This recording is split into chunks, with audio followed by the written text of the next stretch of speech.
Oh, this is the 7th chapter of John Masefield's The Box of Delights.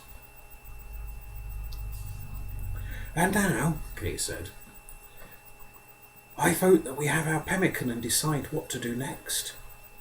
At this moment a little voice sounded from up above. Hello, you people, it said. Come indoors, you can have your feast in here. I'll let down a cage to hoist you up. They saw a little field mouse leaning over a platform which projected from the trunk of the elm.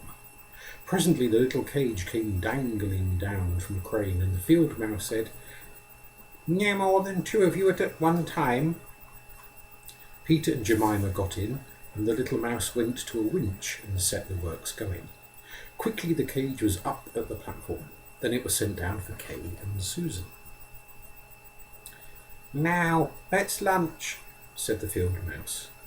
They got out their provisions, pemmican, ham, and the rest, and the field mouse produced some blackberry wine and chestnut beechnut loaves, which Susan toasted at the fire. While they were feasting in this happy way, they heard a great clumping noise outside. That's men, the field mouse said. They might be elephants, the noise they make. Almost at once the men began to talk. Well, one man said, they seem to have got away from us. They must have come downstream under cover of the bank somehow. We'd have seen them if they'd gone upstream, because there aren't any banks. If they've gone into the stream, the flood must have got them, said another. The first one said, There's nothing like children for leading one a dance, little devils.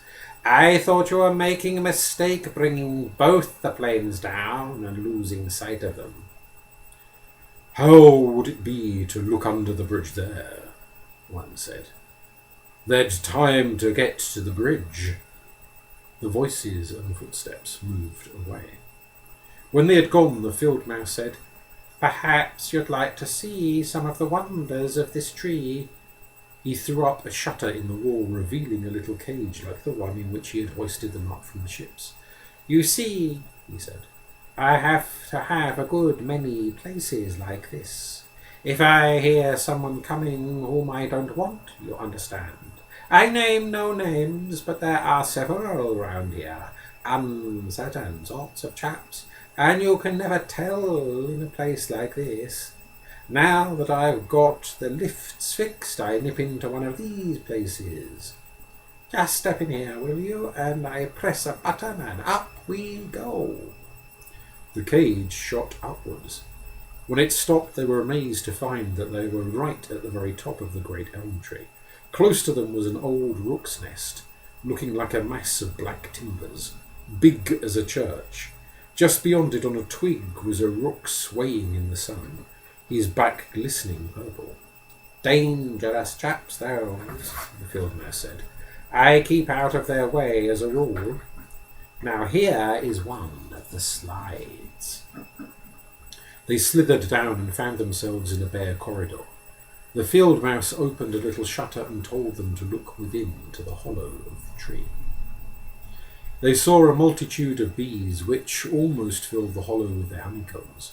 Although it was winter, they were moving, making the place drone like a thrashing machine. The place smelt as though all the summer was still there, with lime blossom and bean blossom. This is a fine place on a cold winter evening, the field mouse said, curled up in a blanket and letting the bees drone you to sleep. Oh, and then, he said, there are the jackdaws. Very odd chaps, the jackdaws. If you'll look into the corner here, you'll see the kind of things they bring. In a corner near an opening where a knot in the wood had fallen was a heap of stuff which sparkled.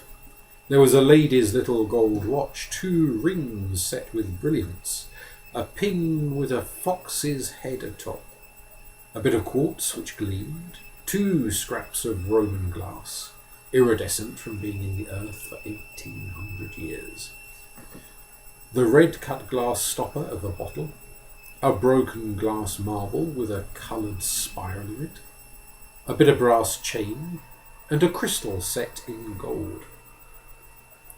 They just bring these things in and leave them, the field mouse said. Queer chaps. Before we go, just come up this stair. You will see a sight. They crept up a little stair and looked into what seemed like a cavern, within which, just below them, a big white owl was perched fast asleep, gurgling and growling. Peter dropped a bit of bark onto him. He half opened an eye and gurgled back to sleep again. He's the oldest thing round here, the field mouse said. He remembers when this tree was a sprig, and when the very good people were here. He makes my blood run cold. He's so old, and his place is a graveyard of my relations, if the truth were known. He opened another little door, a trapdoor in the floor. The children could see a long chute leading downwards. It's perfectly safe, the field mouse said. Nothing but weed and moss to fall on. You can't hurt yourself. With that, he let himself drop, and the children followed. Now this, the field mouse said as they got to their feet in a strange room, this is a part of the tree that's really worth seeing. The room in which they were had been a music room, but it was dusty and coppery, unused for many years. Now this, you see, is a part that was made by the very good people, who don't come here any more. Do you mean fairies? Susan asked. No, very, very good people, the field mouse said. Very clever, very beautiful, and very wise. But they went away. I don't know the rights of it, the field mouse said. It isn't wise to talk about those people, but of course everybody knows they were very, very good. He led the way out of the music room to a staircase hung with tapestries, showing countless little people carrying coloured balls to a queen of extraordinary beauty who sat upon a mushroom. Now this place, the field mouse said, when they reached the foot of the stairs, I don't quite like going into, but it's so beautiful I just can't keep from it. He opened a big door into a great room which seemed to fill the hollow of the tree. The walls were hung with banners and with portraits of extraordinary, brilliant people, whose eyes seemed to move in their painted heads. At the end of the room was a dais with a throne, and in front of the throne a table on which lay an ivory horn. Underneath the horn, written in letters of flame which flickered to and fro, were the words, He that dares blow must blow me thrice, or feed the outrageous cockatrice. Oh, I would love to blow, Kay said, just to see what would happen. What's a cockatrice? Don't, Susan said. Anything might happen. A cockatrice is a fearful thing, like a cock and a cobra mixed. I wouldn't touch the thing, sir, the field mouse said. Oh, no, you mustn't think of doing that. Nobody's done that. Even the owl wouldn't dare to do a thing like that. Why, the fox wouldn't. Do blow it at Kay, Peter said. Just for a lark. They could see that the field mouse was in a twitter with terror, but Kay picked up the horn, put it to his lips, and blew. He blew once, and a strange noise as sweet as the winter singing of the stormcock came from the ivory. With a little tinkle and clack, all the frames fell from the portraits and the walls. The little mouse shrieked with terror and got underneath the table. Kay blew a second time. This time the note was louder and stronger, and like the first calling of the cuckoo when he comes in April. The children heard a sort of gasp of breath from the portraits on the walls, and all the figures of the portraits turned their heads and looked at Kay. Oh, Kay, they're looking at you, Susan said. Never mind, Kay said. The field mouse had by this time got his head underneath the carpet. Kay blew a third blast, and at this all the lights in the room burned out 1,000-fold more brightly, and the blast of the horn became like the song of all the birds in June singing together. with the noise of the little silver bells that hung on the sleeves of Herne the hunter. And at this all the beautiful people in the portraits stepped down into the room. The portraits over the door were those of a king and a queen. As the children turned, they saw this king and queen advancing through the company towards the throne. They took their seats, and all the company burst out into singing. The children stared in amazement, for they had never seen people so beautiful as these. All exquisitely lovely and so delicate and so swift. Some were winged, but all could move with the speed of thought, and they were clad in the colours of the dewdrops in the sun. And as they sang, countless other marvellous people of the sort thronged in through the doors, and at once they fell to dancing to music. So beautiful, so moving, that to listen to it was almost too great a joy. Some beautiful little men moved up to Jemima and Susan and asked them to dance. Princesses caught Kay and Peter by the hand and swept them into the dance. And as they danced, they all seemed to understand what it is that makes the planets dance about the sun, and the great stars keep their place in the constellations as they move forever in the heavens. When the dance ended, the king of the fairies said, "Friends, the long enchantment has been brought to an end. What can we do for Kay, who has ended it for us?" The queen of the fairies said, "We will grant him the power to come again to fairyland on one day in every year." At this moment Kay heard again the heavy tread which had so disturbed him at lunch. "Kay's enemies," said the king of the fairies. At once the light went out, and the fairies vanished.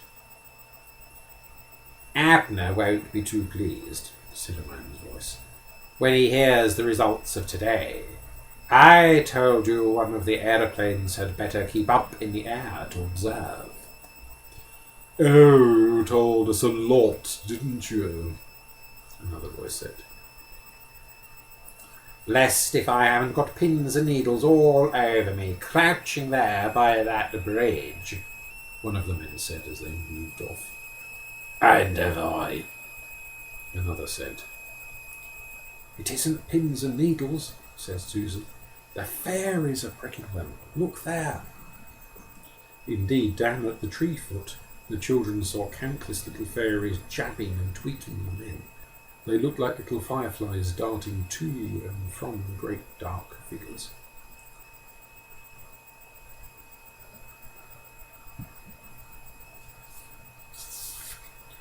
"Blessed if we haven't all got rheumatics waiting like this," the man growled.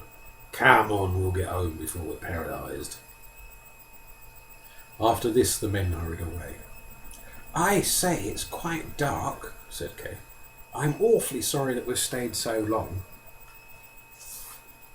When they had said goodbye, the field mouse opened the front door at the foot of the elm. The children joined hands. Kay pressed the button of his box, and they resumed their shapes and fished out the boats from the hollow of the elm tree roots. "Come along," said Kay. "We'd better hurry." As they came into the garden of Sea-Kings, they saw that the house was lit up at every window and the doors were wide open. "Good heavens," Kay said. "Look at this." The study and the hall had been turned topsy-turvy. Carpets taken up and rolled back, every drawer and cupboard ransacked, every book moved on the shelves. While they were marvelling, Ellen and Jane came back in. They said they'd been called away to look to Ellen's mother, who was said to be very ill, but when they reached her, they found her never better. "Well, while you've been away, a gang's ransacked the house," Kay said. "Do look at what they've done. They don't seem to have taken much." "Oh, Master Kay," Ellen said. "Whatever shall we do? Whatever will your guardian think?" "This is more of Abner's routine," Kay thought, going up to his room, which reeked of strong plug tobacco. "I know who's been in here," he said. "Those wolves of the Gulf have been in. That's the plug tobacco that they were smoking in the cellar. After supper, as the 4 children were sitting round the study fire, the hall door opened and somebody came in.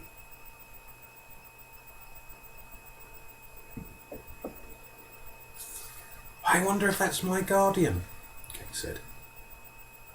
He went into the hall and there was Maria. I say, Maria, I am glad to see you, he said. Where on earth have you been? I don't know where I've been, Maria said. I've been scrobbled just like a greenhorn. I knew what it would be, not taking a pistol. Well, I pity them if I ever get near them again. They won't scrobble Maria Jones a second time. But what on earth happened to you? Peter said. You aren't usually the one to get scrobbled. Who scrobbled you? I don't know, she said. I went with those clergyman people and looked at the stained glass and then we had lunch. It was the only good part of the proceedings. I'm very partial to duck pie. Then presently they went out and it was beastly wet, as you know, so I thought I'd take a taxi. Taxi came, I got in. Drive me to Market Square, please, I said. Presently I saw it was going in a different way, so I said, Market Square. The driver said, the road's up, miss, got to go this way. And at that he put on speed, and I saw a cast iron curtain came down over all the windows. There I was, shut up in a black box, going about 50 miles an hour, right out of Tatchester. I beat on the shutters, but I might have spared my strength. The car went faster and faster, and at last, from the queer lurch it gave, I knew that it was up in the air. Oh, that's rot, Peter said.